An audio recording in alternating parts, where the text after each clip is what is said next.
Hi guys, welcome to my YouTube channel and I'm your IELTS coach Meena Nerula, and today I will be talking all about one of the most difficult type of questions which children face, whether it is your academic reading or your journal reading, and that's which paragraph contains which information.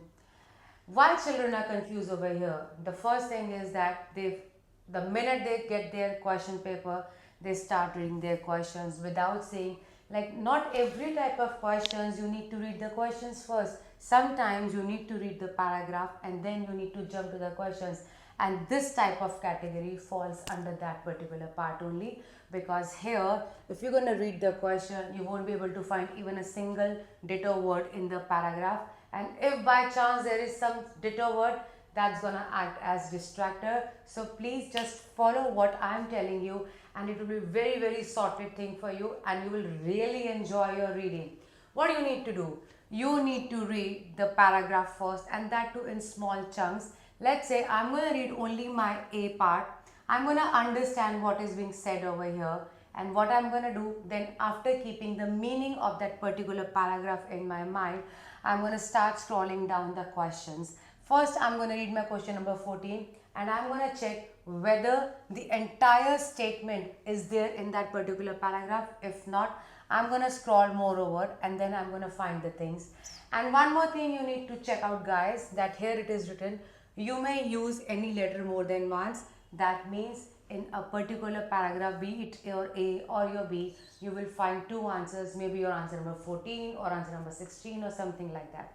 Let me take one example. I'm going to read this paragraph quickly and then I will make you understand how to match the things.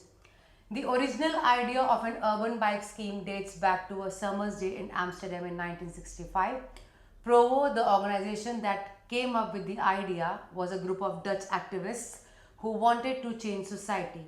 They believed the scheme, which was known as the White Dust, was an answer to the perceived threats of air pollution and consumerism. In the center of Amsterdam, they painted a small number of used bikes white.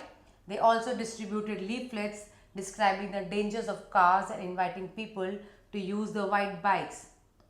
The bikes were then left unlocked at various locations around the city to be used by anyone in need of transport. So this particular paragraph, it's all talking about one of the movement which was organized by Provo organization, and they were talking all about your white bike sharing things, and they were kept unlocked so that anybody can use it. So after keeping this concept in my mind, I will jump to my questions. Let me read the first one for you. A description of how people misused a bike sharing scheme. So now here, if I give importance, description, though description is given over here, but it is not talking about how people misuse. So there is nothing big misused over here. So I will chalk out this answer. I will go forward. Then an explanation of why a proposed bike sharing scheme was turned down. So nowhere a bike sharing scheme was turned down, though you will find the words like bike sharing here also, but those are acting as distractors. Don't mark it as answer.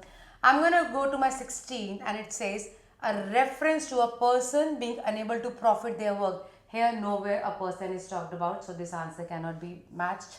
Then an explanation of potential saving a bike sharing scheme would bring. There is no saving over here, so this cannot be the answer. Then my 18 one, a reference to the problems a bike sharing scheme was intended to solve. This might be there in the particular paragraph, because here when these Dutch activists, they wanted to introduce the things and they wanted to solve two problems.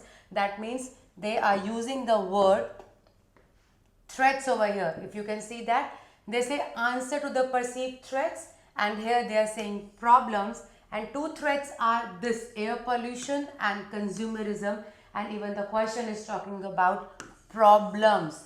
So you need to match each and every word of what is given in the question with that in the paragraph. If by chance this passage would have had only one problem, then this is not the answer. So the only trick to find the correct answer is that you need to match each and every word of the question with that in the paragraph, and you will be able to find the answer.